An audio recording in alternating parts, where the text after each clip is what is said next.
तो हेलो दोस्तों, कैसे हो आप सभी लोग। उम्मीद करता हूं आप सभी लोग अच्छे होंगे। आज आपका दोस्त खलील फिर से आएगा भैया। आज हमें क्या डिस्कस करना है? आज जो हमें डिस्कस करना है प्रैक्टिस क्वेश्चंस। किस पर sir? Basics of operating system पर और सीपीयू शेड्यूलिंग पर। तो देखते हैं भैया बिना वक्त गंवाए। ठीक है, चलिए।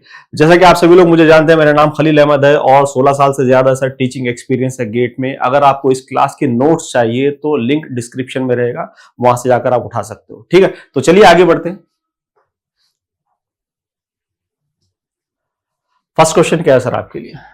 Assume that the following schedules for set of 3 jobs P1, P2, P3. P1 runs first 20 time units, but it not yet done. Finish. Okay, not yet done. Next one, process P2 runs next for 20 time units, but not yet done. Okay, fine. Process P3 runs next 20 time units and run towards completion. That means process P3 का complete हो चुका है, P1 और P2 का अभी बस time complete नहीं होगा। ठीक है, चलिए अभी फिर से प्रोसेस P1 आ रहा है, अभी फिर से प्रोसेस P1 आ रहा है। P1 runs to completion for what sir 20 units of time. उसके बाद क्या है सर? P2 रन फॉर कितना सर? कंप्लीशन पर रन होता है लेकिन 10 units of time. अब सबसे पहले सर क्या है सर, यहां पर देख लो, which scheduling discipline could allow this schedules to occur. जो भी सर पैटर्न इसने बताया ना कि P1, P2, P3 फिर से P1 और P2, ऐसा कौन सा एल्गोरिदम है जो ये पैटर्न को फॉलो कर सकता है? बस इसी को गेस करना है। Now please pay attention to this. First of all मैं क्या करता हूं सर, इन प्रोसेस के बस टाइम्स को लेता हूं, P1, P2, P3। Okay fine. Arrival time sir मैं इनिशियली सभी का 0 ही ले लूंगा। ठीक है, चलिए। और बस टाइम क्या ले रहा हूं सर मैं? देखो यहां पर जो मैं बस टाइम ले रहा हूं वो क्या बोल रहा है सर? 20 यूनिट यहां पर P1 के बोल रहा है और 20 यूनिट यहां पर बोल रहा है, तो कलेक्टिवली कितना होगा सर? 40 यूनिट रन करेगा। ठीक है, चलिए। P2 सर 20 यूनिट यहां पर रन हो रहा है, 10 यूनिट यहां पर रन हो रहा है, तो ये कितना सर? 30 है। P3 कितना है सर? 20 यूनिट है। तो टाइम क्वांटम में कितना लूंगा? देखिए हमेशा मैक्सिमम कितना बोला सर उसने? 20 के बारे में ज्यादा बात की है, मैक्सिमम। तो मैं टाइम क्वांटम यहां पर कितना ले रहा हूं सर? 20 का ले रहा हूं। यहां पर टाइम क्वांटम कितना ले रहा हूं सर? 20 का ले रहा हूं। ठीक है, चलिए। अब देखो मैं क्या करता हूं, सबसे पहले राउंड रॉबिन को अप्लाई करता हूं क्योंकि इट मेक सेंस, क्योंकि टाइम क्वांटम का भी कॉन्सेप्ट है तो it make sense for me. ठीक है, चलिए। तो अगर मैं राउंड रॉबिन शेड्यूलिंग यूज करता हूं तो क्या ये पैटर्न जो उसने बताया कि P1, P2, P3 फिर से P1, P2 आएगा या नहीं, चेक करते हैं। ठीक है, चलिए। Now please pay attention to this. C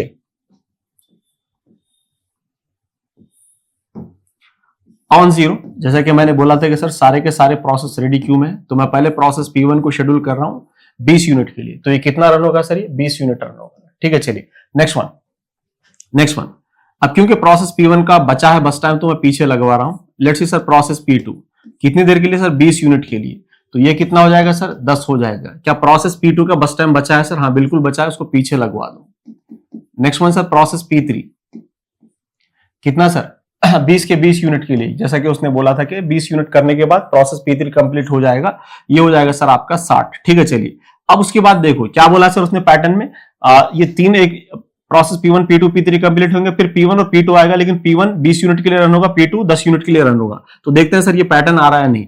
process P1 को शेड्यूल कर रहा हूं कितनी देर के लिए सर? 20 यूनिट के लिए, तो ये खत्म हो गया और ये 80 होगा। ठीक है, चलिए। उसके बाद प्रोसेस P2 को शेड्यूल कर रहा हूं कितने यूनिट के लिए सर? 10 यूनिट के लिए, तो ये 90 हो जाएगा, सारा खत्म। तो जैसा इसने पैटर्न बोला है, जैसा उसने पैटर्न बोला है, वो सारे का सारा पैटर्न सर यहां पर मैच हो रहा है। जहां पर सर प्रोसेस P1 20 यूनिट के लिए रन हो रहा है और खत्म नहीं हुआ, प्रोसेस P2 20 यूनिट के लिए रन हो रहा है, खत्म नहीं हुआ, प्रोसेस P3 खत्म हो चुका है 20 यूनिट रन होने के बाद, फिर प्रोसेस P1 20 यूनिट और process P2 10 unit. Yes, round robin is में आ रहा है सर ये सारी चीजें। ठीक है, अब दूसरी जगह देखते हैं सर जहां पर ये आ सकता है। ठीक है, तो हम देखते हैं sir multi level feedback queue में देखते हैं क्या ये चीज पॉसिबल है या नहीं। ठीक है, तो please pay attention to this.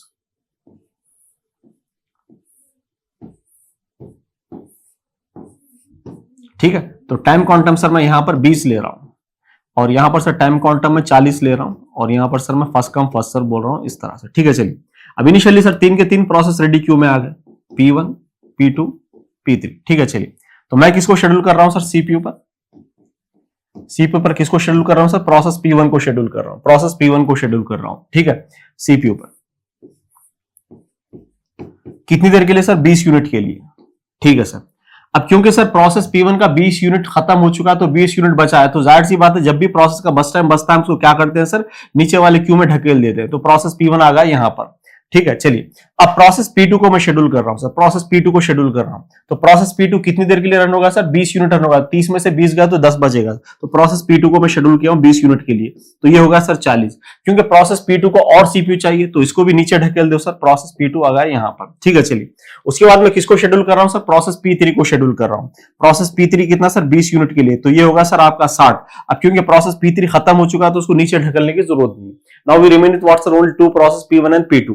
तो यहां पर देखिए क्यू में सबसे पहले कौन सा है सर? P1 है, तो मैं प्रोसेस P1 को शेड्यूल कर रहा हूं कितनी देर के लिए सर? बचे हुआ 20 यूनिट कर रहा हूं, तो ये होगा सर आपका 80, ठीक है। P1 खत्म, उसके बाद में प्रोसेस P2 को शेड्यूल कर रहा हूं कितनी देर के लिए सर? बचे हुए 10 यूनिट के लिए, ये 90, ये खत्म होगा sir. Hope you understood this one. आ रही है बात समझ में?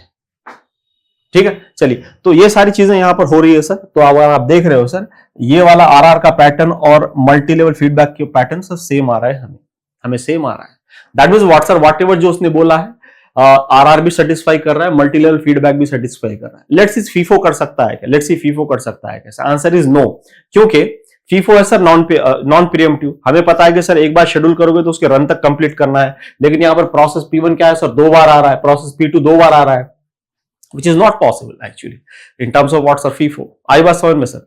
ठीक है, चलिए अब देखते हैं सर LRTF में, फिर LRTF का बता दो सर कुछ, अगर LRTF का भी जमता है तो देखते हैं सर, ठीक है। चलो प्लीज पे अटेंशन, LRTF करते हैं।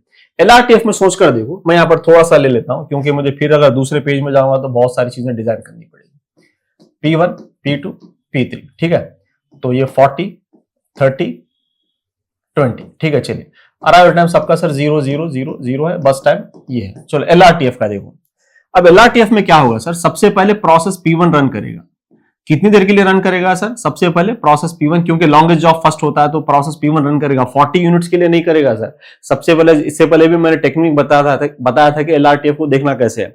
सबसे पहले रन करेगा सर 11 यूनिट के लिए, सॉरी 11 यूनिट के लिए करेगा, क्योंकि देखिए सबसे पहले 10 होगा, ठीक है, तो ये 30 होगा।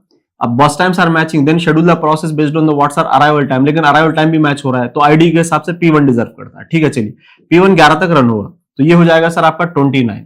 तो क्या आप प्रोसेस P1 को रन करोगे, प्रोसेस P2 को शेड्यूल करोगे? सर मैं प्रोसेस P2 को शेड्यूल करूंगा। This is the exact point sir where I will say this LRTF is not following this pattern sir, क्योंकि 11 खत्म होने के बाद, क्योंकि पहला प्रोसेस P2 यहां पर कब आ रहा है sir? As per the given information 20 के बाद आ रहा है, लेकिन यहां पर P2 कब आ रहा है सर? 11 के बाद ही आ रहा है। That's why sir LRTF is not satisfying the given pattern. Hope you understood this, ठीक है। चलिए सो that means what sir?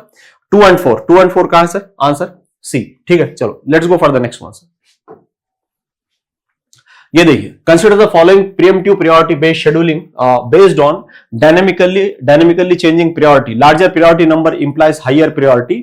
When a process waiting for the CPU, its priority changes at a rate alpha. Its priority changes at a rate alpha.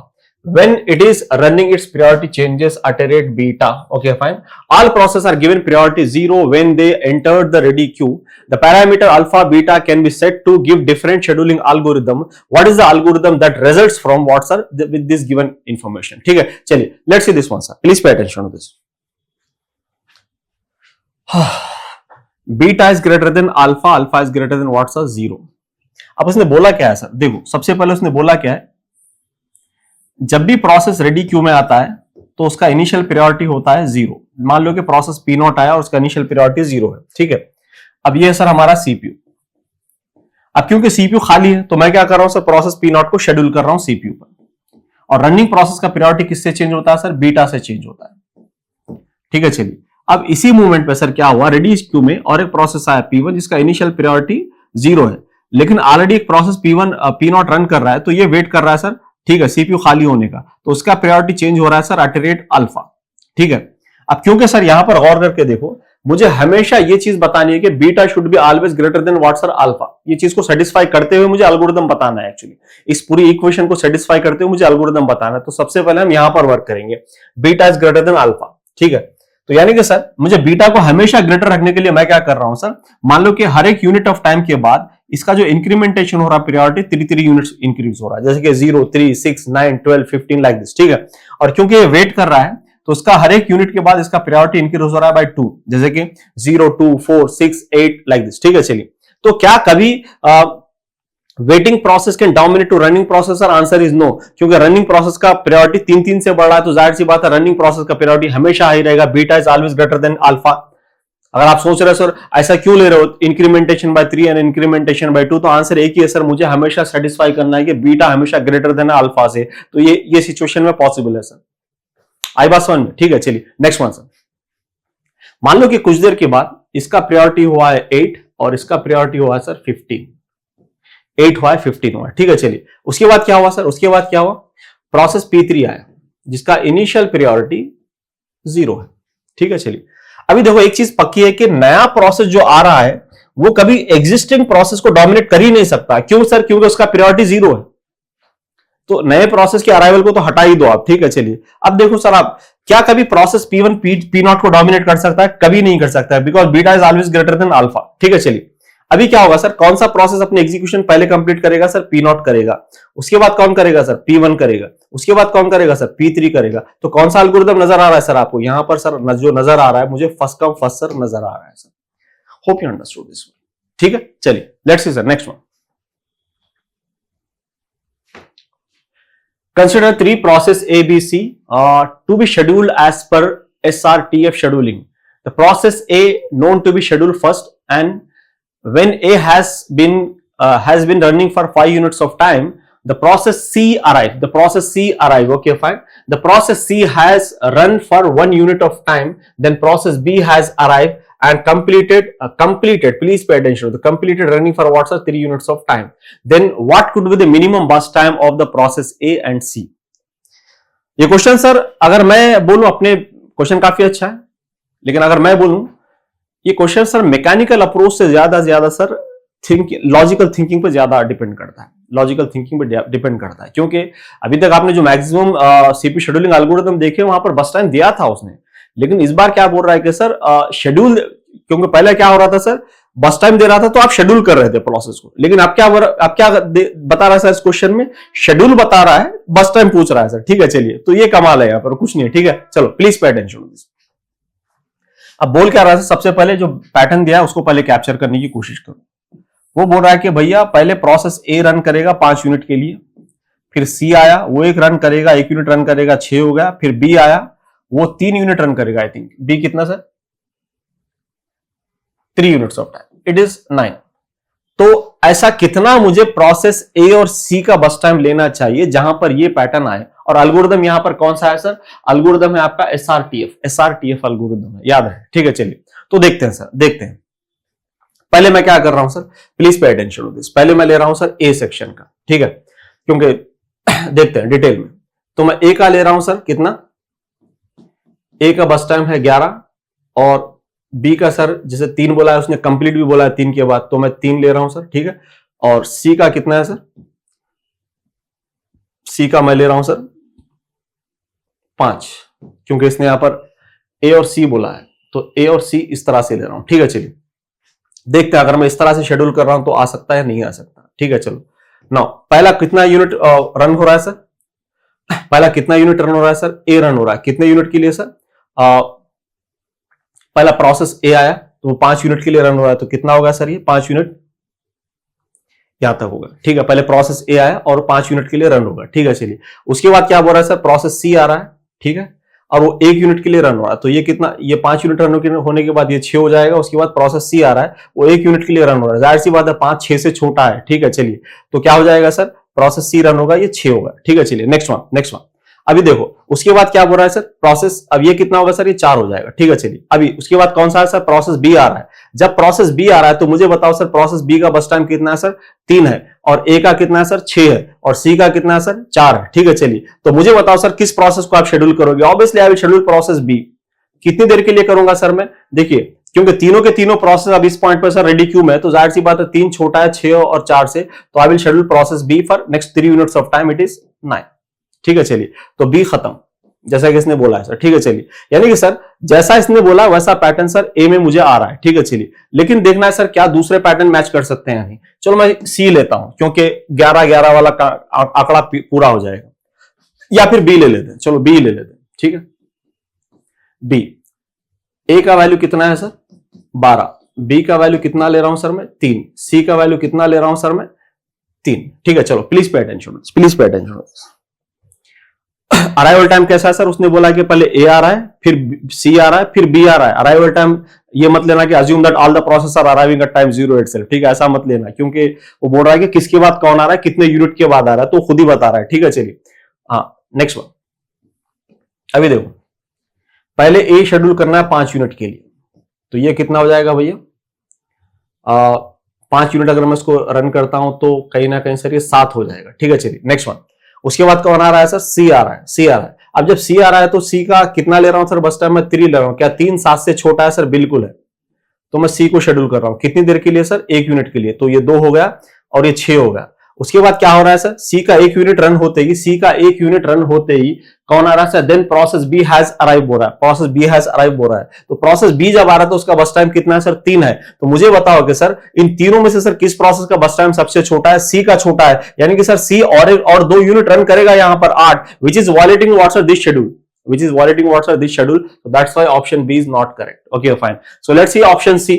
Option C के साथ आप check करके देख लेना, option C के साथ, सी तो ए का क्या ले रहा हूं सर, मैं 11 ले रहा हूं, सी का कितना ले रहा हूं सर, मैं 4 ले रहा हूं, ठीक है। चलिए और बी का कितना ले रहा हूं सर, मैं 3 ले रहा हूं, ठीक है। चलो now please pay attention, please pay attention this. अब यहां पर देखो पहले कितना सर ए को रन करना है, पहले ए को 5 यूनिट रन करना है, ठीक है, तो ये कितना हो जाएगा भैया, 6 हो जाएगा।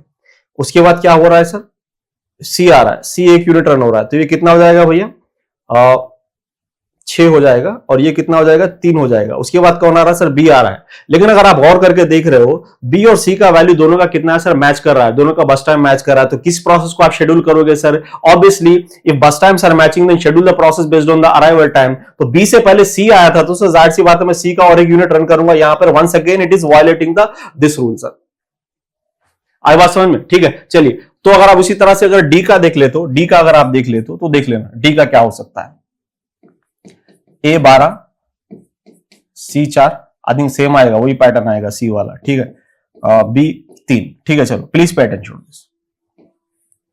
पहला ए रन हो रहा है सर 5 यूनिट के लिए, तो ये कितना होगा भैया, 7 हो जाएगा, ठीक है। चलिए 0 से 5 तक देखिए, मुझे बताओ फिर कौन सा आ रहा था, सी बोला है उसने, ए के 5 यूनिट कंप्लीट होने के बाद सी रन हो रहा है, कितना, 1 यूनिट के लिए, तो ये होगा 3, ये होगा सर 6। अब उसके बाद सर जैसा 1 यूनिट कंप्लीट होगा बी आ गया, जैसे कि यहां पर दिया है, तो मुझे बताओ सर बी का बस टाइम कितना है सर, 3 है, सी का बस टाइम कितना है सर, 3 है, दोनों में से सर छोटा किसका, दोनों का भी इक्वल है, तो अराइवल टाइम देखना पड़ेगा। तो बी से पहले कौन आया था सर, सी आया था, सी का और 1 यूनिट रन होगा which is 60, once again it is violating the given schedule, so that's why sir option A is correct. Hope you understood this one, ठीक है। चलिए let's go for the next one sir, let's go for the next one. अब यहां पर देखो, the sequence dash is an optimal non preemptive scheduling sequence for the following jobs which leaves the CPU idle for dash units of time, ठीक है। चलिए तो आपको क्या करना है सर, शेड्यूल, यहां पर शेड्यूल बताना है, शेड्यूल सीक्वेंस बताना है जहां पर सर सीपीयू आइडल रहता है सर्टेन यूनिट्स ऑफ टाइम के लिए। अभी गौर करके देखो, अगर मैं प्रोसेस P3 को पहले शेड्यूल करता हूं, यहां पर पहले ऑप्शन ए ले लेते हैं, ठीक है। अगर मैं प्रोसेस P3 को पहले शेड्यूल करता हूं क्योंकि छोटा है, और छोटा रहने से क्या हो जाएगा सर, ऑप्टिमल बन जाएगा, रीजन बहुत सिंपल है, एवरेज वेरिंग टाइम्स का कम आएगा, ठीक है। चलिए तो सबसे पहले अगर मैं प्रोसेस P3 को शेड्यूल करता हूं तो क्या मेरा सीपीयू आइडल 1 यूनिट के लिए रहेगा सर, बिल्कुल, क्योंकि अगर आप देखो पहले प्रोसेस P3 आ कब रहा है सर, प्रोसेस P3 1 पर आ रहा है, तो जाहिर सी बात है सीपीयू खाली रहेगा अगर आप किसी को शेड्यूल नहीं करना चाहते तो। और वैसे भी उसने कोई एल्गोरिथम का नाम तो दिया नहीं, तो सिर्फ आपको क्या करना है सर, शेड्यूलिंग पैटर्न को देखकर आंसर गेस करना है और कुछ नहीं, ठीक है। चलिए तो यहां पर सर अगर मैं P3 को शेड्यूल करता हूं तो ऑब्वियसली सर मेरा सीपीयू आइडल रहेगा 1 यूनिट ऑफ टाइम के लिए, this is the answer. Let's see why not this answer sir, why not this one. अगर देखो मैं प्रोसेस P3 को पहले शेड्यूल करता हूं तो क्या सीपीयू आइडल 0 यूनिट रहेगा सर, नहीं सर, क्योंकि P3 आ रहा है सर 1 पर, तो जाहिर सी बात है 1 यूनिट तो रहेगा ही रहेगा, ठीक है। चलिए सो that's why this is not an answer. क्या मैं अगर प्रोसेस P2 को पहले शेड्यूल करता हूं तो क्या इसका सीपीयू आइडल 0 रहेगा सर, P2 का आ रहा है सर 0.6 पर आ रहा है, तो जाहिर सी बात है 0 तो खाली नहीं रहेगा, तो सीपीयू आइडल का अक्सर है 0.6 तक तो सीपीयू खाली रहेगा, इस तरह से।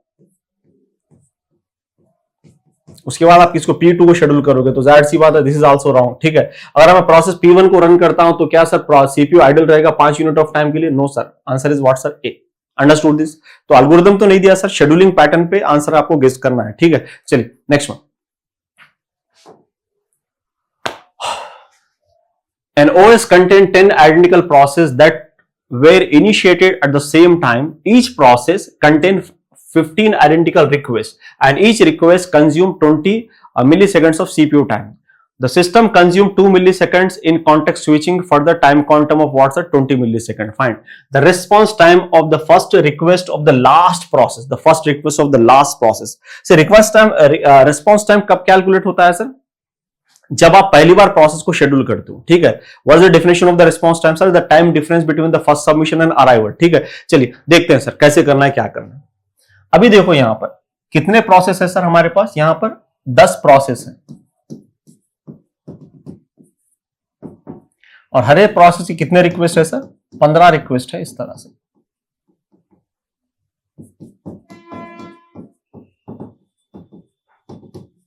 ठीक है. चलो प्लीज पे अटेंशन. तो देखते हैं सर रिस्पांस टाइम कैलकुलेट करते हैं. First response time of what sir? Last process. ठीक है, तो लास्ट प्रोसेस जब भी पहली बार शेड्यूल होगा वही उसका रिस्पांस टाइम होगा, लेकिन रिस्पांस टाइम कैलकुलेट करते हैं. तो पहले हम किसको assume that all the process are there inside the ready queue. So P1 P2 P3 P10. ठीक है, चलो तो मैं क्या कर रहा हूं सर? यहां पर पहले 0 पर प्रोसेस P1 को शेड्यूल कर रहा हूं which is running for what sir? Some 20 units of time. फिर क्या हो रहा है सर? कॉन्टेक्स्ट स्विचिंग अकर हो रहा है. ठीक है, फिर मैं प्रोसेस P1 को पीछे लगा दूंगा, प्रोसेस P2 को शेड्यूल कर रहा हूं. फिर क्या हो रहा है सर? कॉन्टेक्स्ट स्विचिंग हो रहा है, प्रोसेस P2 को मैं पीछे लगवा रहा हूं. नेक्स्ट क्या कर रहा हूं सर? मैं प्रोसेस P3 को शेड्यूल कर रहा हूं 60. इसी तरह से सर पहले 10 प्रोसेस को मैं ऐसे शेड्यूल करूंगा. ठीक है, चलिए P4 P5 P6 P7 P8 P9 and P10. और जाहिर सी बात है सर ये 10 के 10 प्रोसेस फिर यहां से P10 तक वापस आएंगे क्यू के पीछे. ठीक है, चलिए अब रिस्पांस टाइम क्या किसको बोलते हैं sir? The time difference between the first submission and arrival. The time difference between the first submission and arrival. ठीक है, चलिए so as I said that it is all the process are initiated at the same time. मैं बोल रहा हूं कि assume that all the process are arrive at time 0 itself. ठीक है, चलिए तो अब देखते हैं सर कितनी देर के बाद हुआ है सारी चीजें. ठीक है, अब देखो अगर आप देख रहे हो सर कितने प्रोसेस कंप्लीट हुए सर? 1 2 3 4 5 6 7 8 9 प्रोसेस कंप्लीट हुए. हर एक प्रोसेस का जो टाइम क्वांटम था वो कितना था सर? 20 था. ठीक है, चलिए प्लस कितने टाइम कॉन्टेक्स्ट स्विचिंग हुआ sir? 1 2 3 4 5 6 7 8 9 10 time. And this is the response time sir. Actually this is the response time for the last process, first time of the what's last process. ठीक है, चलिए तो क्या दिया सर उसने? The response time of the first request of the last process. तो जाहिर सी बात है सर लास्ट प्रोसेस जो अपनी पहली रिक्वेस्ट करेगा R1, उसका जो रिस्पांस टाइम है सर वो यहां पर है. और कितना होगा सर? कितने कॉन्टेक्ट स्विच है सर? 10 कॉन्टेक्ट स्विच हुए और हर एक कॉन्टेक्ट स्विचिंग का टाइम कितना है सर? 2 है. तो कलेक्टिवली कितना होगा सर? ये 9 into 20 equals to what sir? 180. और कॉन्टेक्ट स्विचिंग टाइम कितना है सर? 20 है. तो कलेक्टिवली ये हो जाएगा सर आपका 200. कलेक्टिवली ये हो जाएगा सर आपका 200. So that means what sir? The answer for this one is what sir? C. ठीक है, चलो will see next one.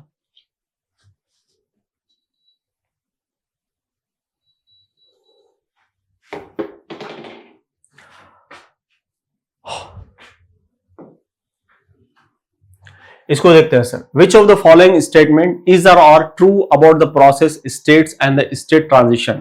A process state changes from new to what sir? Ready when it is admitted to the WhatsApp system by the long term scheduler. Is this correct or not sir? Answer is yes. क्योंकि long term scheduler क्या करता है sir? Process को hard disk से लाकर main memory के अंदर रखता है. तो जाहिर सी बात है by the time it is bringing the process from hard disk to the main memory, that state is called what's a new state, and after that it will keep the process inside the main memory. और उस state को हम क्या कहते हैं sir? Ready state कहते हैं. That means what sir is true. ठीक है, which we have already seen in the process state transition diagram. This one. ठीक है, चलिए. The process state changes from running to what's a wait state when it is time slices expire. No sir, जब time slice expire होता है तो process कहां पर जाता है सर? होप आपको याद होगा. ये मेरा रेडी स्टेट है और ये मेरा रनिंग स्टेट है. जब मेरा टाइम स्लाइस एक्सपायर होता है तो प्रोसेस रनिंग से रेडी स्टेट में जाता है because of the timer. Getting this idea or not sir? तो याद रहे this is wrong sir. If a process is preempted the state changes to what's ready state which is true here. See here, अगर एक process P1 run हो रहा है, अगर मैं उसको प्रीएम्प्ट कर रहा हूं बेस्ड ऑन द टाइमर और प्रायोरिटी, तो उसका स्टेट मैं रनिंग से कहां पर लेकर जा रहा हूं सर? रेडी पर लेकर जा रहा हूं. तो बेस्ड ऑन द क्या कंडीशन आप प्रोसेस को प्रीएम्प्ट कर रहे हो sir? Based on the timer और बेस्ड ऑन द प्रायोरिटी. ठीक है, चलिए जैसे कि एक प्रोसेस P1 रन हो रहा है जिसका प्रायोरिटी लो है और suddenly inside the main memory high priority process आ गया, तो क्या करना है सर? आपको लो प्रायोरिटी प्रोसेस को हटाना है, रनिंग टू रेडी में रखना है और फिर हाई प्रायोरिटी प्रोसेस को शेड्यूल करना है रनिंग पर. ठीक है, चलिए which is true. there can be several process in the waiting state, but every time he's saying sir, every time only one process is in the ready state. Is it really sir? No, ये जरूरी नहीं है कि sir हमेशा ready queue में एक ही process रहे, क्योंकि उन्होंने बोला कि एवरी टाइम, ये जरूरी नहीं है, क्योंकि लॉन्ग टर्म शेड्यूलर जब प्रोसेस को लाता है ना, तो it will bring the mixture of what's are CPU bound process and IO bound process. तो होता है कि थोड़े थोड़े प्रोसेस आईओ के लिए जाएंगे, थोड़े प्रोसेस रेडी स्टेट में वेट करते रहेंगे। आई बात समझ में? तो जरूरी नहीं कि हर बार हमेशा एक ही प्रोसेस रहे रेडी स्टेट में, ठीक है। So that's why sir this is wrong, okay, this is correct and this is wrong sir, okay. So कितने sir? 1 and 3, 1 and 3 is what sir? Option B is correct, option B is correct sir, okay, fine. Let's go for the next one sir. Which of the following statements about the scheduling are true? Preemptive scheduler lets the process finish its CPU burst, but preempt the process when it starts the blocking IO. Please pay attention to this. Which of the following is what true बोल रहा है sir? Preemptive scheduler lets the process finish its CPU burst, but preempts the process when it starts blocking IO operation. क्या ये हो सकता है कि sir आप एक प्रोसेस जब IO कर रहा है तो उसको आप प्रिएम्प्ट कर रहे हो सर? जैसे कि एक सिनेरियो देता हूं मैं, एक सिंपल सा सिनेरियो सोच कर देखो। मान लो कि आप कोई डॉक्यूमेंट प्रिंट कर रहे हो, तो जाहिर सी बात है आपका जो प्रोसेस है वो IO के लिए गया है। जब वो प्रिंट कर रहा है तो आप उसको हटा सकते हो सर प्रिंटर से? Answer is no. अगर ऐसा होगा तो फिर क्या होगा सर? जो डॉक्यूमेंट, मान लो कि आप हिंदी की प्रिंट कर रहे हो, तो 4 लाइनें हिंदी की प्रिंट हो जाएंगी, फिर 4 लाइनें और किसी और लैंग्वेज की, तेलुगु की प्रिंट हो जाएंगी, विच इज नॉट पॉसिबल एक्चुअली, ठीक है। चलिए, तो आईओ में प्रिएम्पशन नहीं हो सकता सर, ठीक है। तो that means what sir it is, which of the following is true हो रहा है, तो ये है सर फॉल्स है। Next one sir, round robin is preemptive version of what sir? Preemptive scheduler and does not suffers from the starvation. Answer is what sir? True. Round robin क्या है sir? Preemptive version of first come first serve actually, ठीक है। चलिए, और यहां पर कोई starvation का कॉन्सेप्ट नहीं है, because it is a fair scheduling algorithm. Her process को पता है कि कितनी देर के बाद उसको चांस मिलने वाला है यहां पर, ठीक है। चलिए, next one, some non-preemptive scheduler suffers from what sir? Conway effect. Answer is what sir? True. The answer for this one is what sir? First come first serve. First come first serve, which is facing a problem of what sir? Conway effect. ठीक है, चलो। Multi-level feedback queue scheduler gives the priority to the IO intensive process. Multi-level scheduler क्या करता है sir? It is gives the priority to the what sir? IO intensive process. यानी कि sir इसका मतलब क्या है सर? देखो, process in terms of execution. Process in terms of execution is classified into two parts: CPU bound process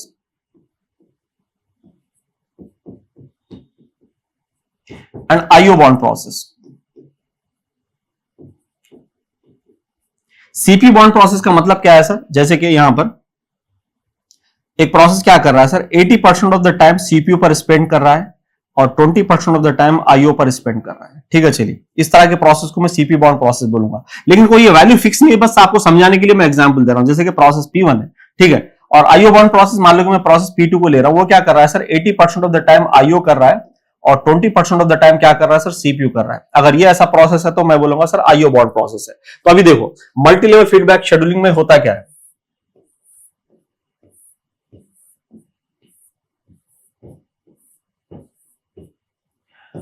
time quantum 4, time quantum 8, time quantum 16 and first come first serve, ठीक है। चलिए, पहले एक प्रोसेस आता है sir, पहले एक process आता है P1 ले रहा हूं, जिसका बस टाइम सर मैं 40 ले रहा हूं, ठीक है।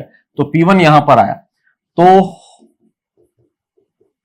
ये CPU है सर आपका, ठीक है, ये है सर आपका CPU। जब प्रोसेस P1 आया है यहां पर, तो देखो क्या होगा। P1 को आपने शेड्यूल किया, कितनी देर के लिए शेड्यूल किया सर?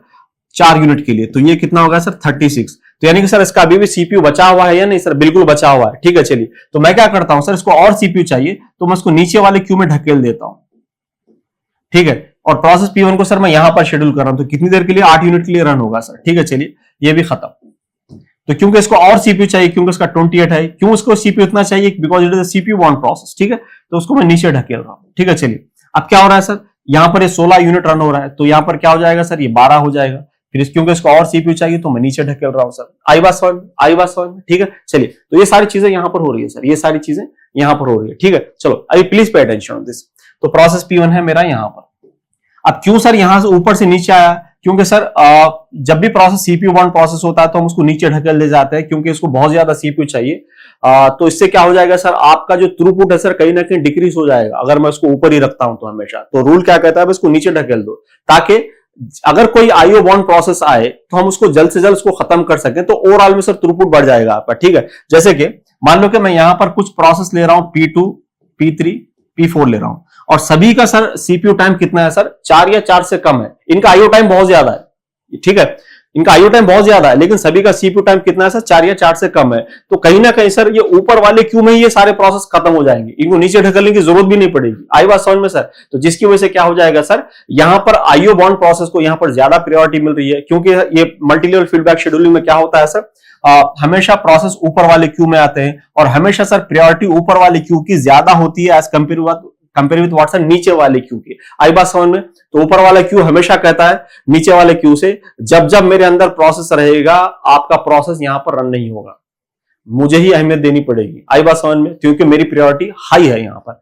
ठीक है। चलिए, तो आप देख रहे हो सर यहां पर आईओ बॉन्ड प्रोसेस को हम ज्यादा अहमियत दे रहे हैं। ओके, तो कितना है सर, ये भी ट्रू है। तो कितना है सर, 2, 3, 4। तो option A is correct, 2, 3, 4 option A is correct. Go for the next one sir. Which of the following statements are true? Shortest remaining time for scheduling algorithm may cause starvation is true sir because it is there. Because क्या हो रहा है sir, छोटे छोटे job sir बड़े बड़े बड़े jobs का चांस छीन रहे हैं सर, यहाँ पर starvation is there. Preemptive scheduling may cause starvation. Yes sir, this SRTF itself is a preemptive version. ठीक है, चलिए true. Round robin is better than first come first serve in terms of response time. कैसे sir? क्योंकि देखो first come first serve में होता क्या है, अगर एक प्रोसेस को मैंने शेड्यूल किया है, उसका मान लो कि बस टाइम 10 है, तो 10 यूनिट ऑफ टाइम के बाद ही दूसरे प्रोसेस को मैं शेड्यूल कर पाऊंगा उसकी कंप्लीशन के बाद।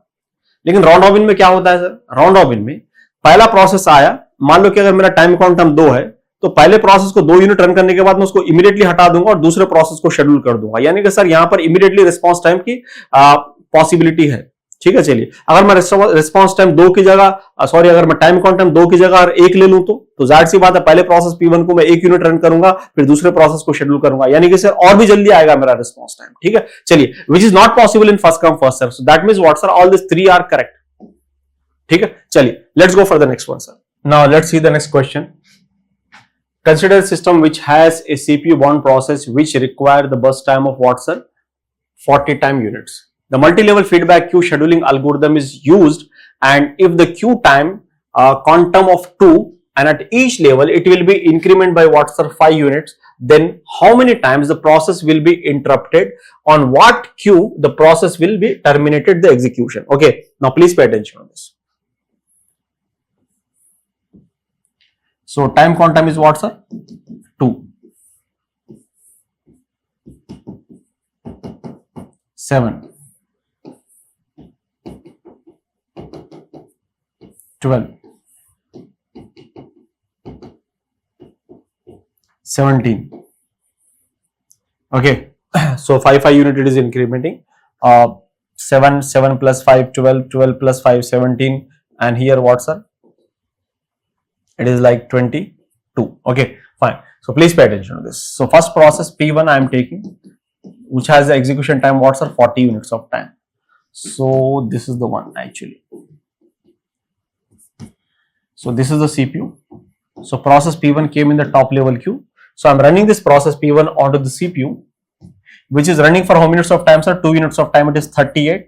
And since this process requires some more CPU, so one interrupt will get triggered, and we are sending this process downside of the queue. So process P1 is here. Okay, तो अब इसके बाद क्या होगा sir, इसके बाद अगर आप देख रहे हो प्रोसेस P1 को मैं शेड्यूल कर रहा हूं तो कितनी देर के लिए रन होगा सर, 7 यूनिट के लिए, तो ये हो जाएगा सर 31, ठीक है। लेकिन इसको और CPU चाहिए तो इंटरप्ट जनरेट होगा और उसको हम नीचे वाले क्यू में ढकेल देंगे प्रोसेस P1 को यहां पर, ठीक है। चलिए, अब प्रोसेस P1 सर कितनी देर के लिए रन होगा सर, 12 यूनिट के लिए रन होगा, तो ये कितना हो जाएगा सर, 19 हो जाएगा। तो जाहिर सी बात है उसको और CPU चाहिए तो मैं नीचे ढकेल रहा हूं सर, ठीक है। चलिए, तो प्रोसेस P1 आ गया अब यहां पर, जब ये यहां पर आएगा तो 17 यूनिट रन करेगा, ये 2 रहेगा, तो प्रोसेस P1 इंटरप्ट होगा और उसको हम नीचे वाले क्यू में ढकेल देंगे। प्रोसेस P1 आया सर आपका यहां पर। अब ये सर इसका टाइम क्वांटम 22 और ये इसका सर बस टाइम 2 ही है, तो आराम से कंप्लीट कर लेगा। तो कौन से वाले क्यू में प्रोसेस अपना एग्जीक्यूशन कंप्लीट कर रहा है सर, 1 2 3 4 5 क्यू, 5th क्यू में क्या कर रहा है सर, अपना एग्जीक्यूशन कंप्लीट कर रहा है। और कितने इंटरप्ट ट्रिगर्ड हुए सर, 1 2 3 4 इंटरप्ट ट्रिगर्ड, ठीक है, 4 इंटरप्ट ट्रिगर्ड हुए। अब देखते हैं सर नेक्स्ट क्वेश्चन क्या है यहाँ। Which of the following statements are false when the kernel switches execution from the currently running process towards another runnable process?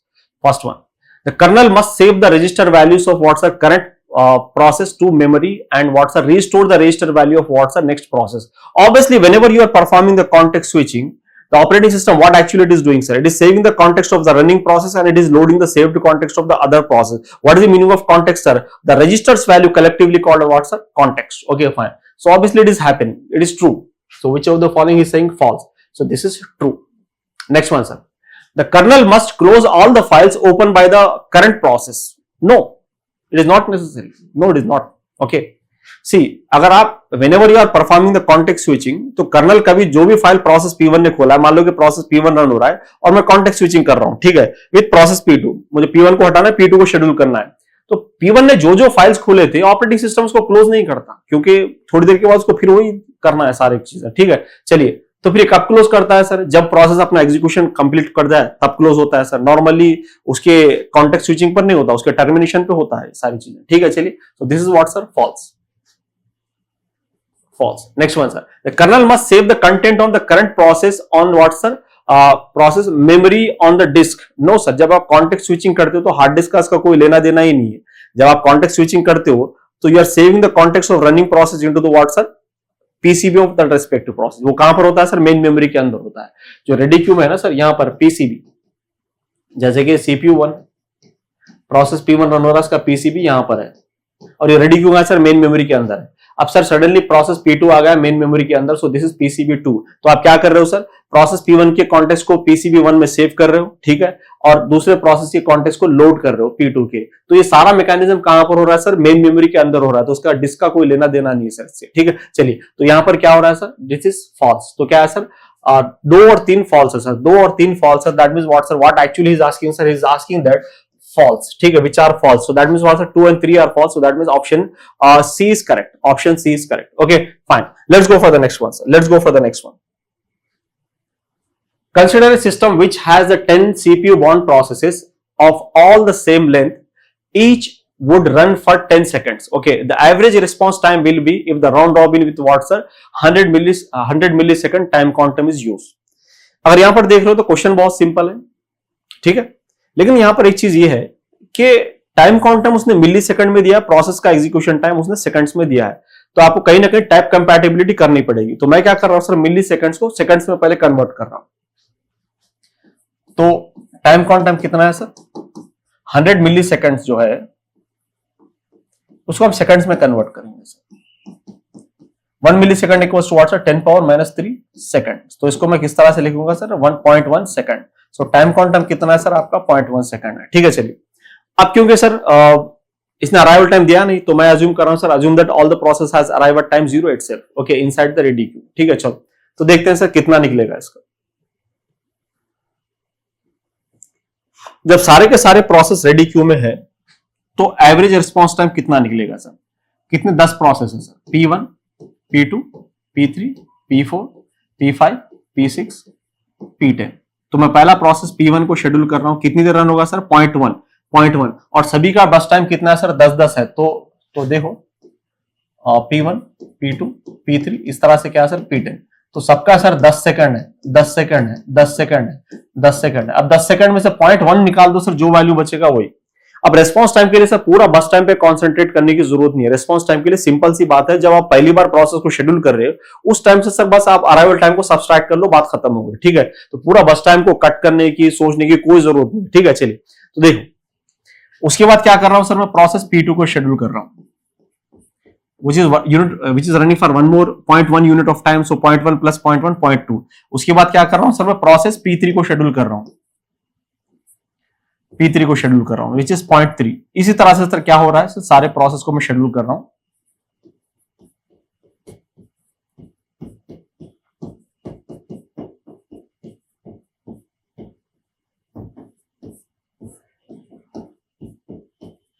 ठीक है, अब देखो, अब उसके बाद सर P1 P2 फिर से रिपीट होंगे, लेकिन हमें कोई लेना देना नहीं है, क्योंकि रिस्पॉन्स टाइम का मतलब क्या है sir? The time difference between the first submission and arrival, ठीक है। चलिए देखते हैं सर। तो सभी लोग 0 पर अराइव हुए, तो 0 - 0 0, प्लस 0.1 प्लस 0.2 प्लस 0.3, ठीक है, क्योंकि सभी लोग जीरो पर अराइव हुए तो सब में से sir 0.1 minus 0 0.1, 0.1 minus 2 0.2 minus 0 0.2, 0.3 minus 0 0.3, इसी तरह से सर 0.4 माइनस 0 0.4, उसी तरह से सर सारे का निकाल।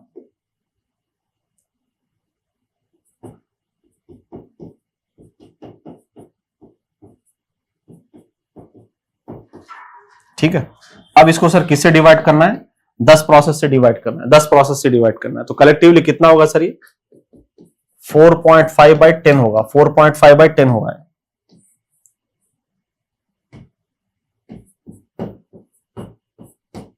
तो that means what sir? I think it is 0.45 seconds होंगे सर, 0.45 सेकंड्स ये रिस्पॉन्स टाइम होगा सर, एवरेज रिस्पॉन्स टाइम होगा ये आपका। तो एवरेज रिस्पॉन्स टाइम कितना है सर आपका? 4, कितना है सर? 4.45 सेकंड्स आया। ठीक है, चलिए let's go for the next one. देखो यहां पर, विच of the following CP scheduling algorithms can not B pre-emptive, जो हो ही नहीं सकता सर प्रीएम्प्टिव। तो फर्स्ट कम फर्स्ट सर, क्योंकि एसआरटीएफ प्रीएम्प्टिव है, राउंड रॉबिन भी प्रीएम्प्टिव है, प्रायोरिटी बेस्ड शेड्यूलिंग हमें पता है सर प्रीएम्प्टिव भी है, नॉन प्रीएम्प्टिव भी है, तो प्रीएम्प्टिव वर्जन है उसका। ठीक है, चलिए, but it can not be what's up preemptive, so that means what's up first come first serve is the answer for this one. ठीक है, चलिए, सो थैंक यू वेरी मच। तो आज का सेशन था सर प्रैक्टिस क्वेश्चंस पे, तो अच्छे से प्रैक्टिस करना, और हम आगे मिलते हैं सर आगे के टॉपिक में विच इज सिंक्रोनाइजेशन। तो रेडी रहना सर। ठीक है, चलिए, थैंक यू वेरी मच। ठीक है, चलो।